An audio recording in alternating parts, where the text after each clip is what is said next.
Biden arrives at NATO headquarters in Brussels for Ukraine war summits.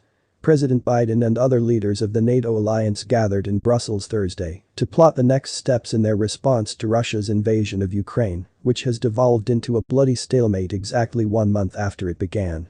Biden arrived for the emergency heads of state meeting shortly before 10 a.m. Belgium time and was greeted by NATO Secretary-General Jens Stoltenberg. The two exchanged friendly words and walked past reporters without stopping to take questions.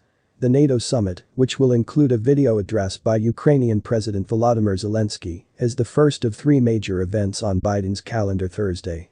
Later in the day, Biden will huddle with leaders of the G7 group of industrialized nations, then meet with leaders of the European Union. The main purpose of Biden's trip is to coordinate new sanctions against Russian officials.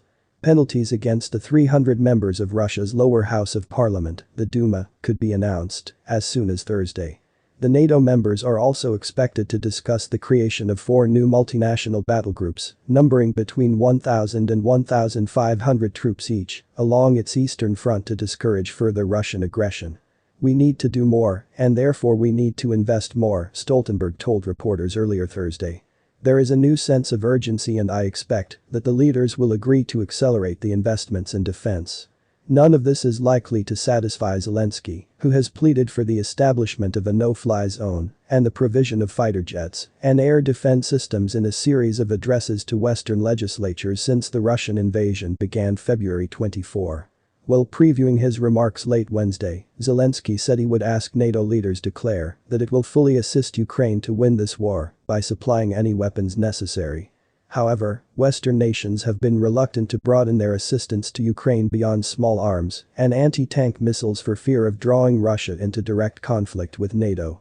Before leaving Washington Wednesday, Biden told reporters that he thought there is a real threat that Russian President Vladimir Putin will order the use of chemical weapons to bolster his invading forces, which have only managed to capture just 1 major Ukrainian city in the first 28 days of their attack due to logistical errors and unexpectedly fierce resistance.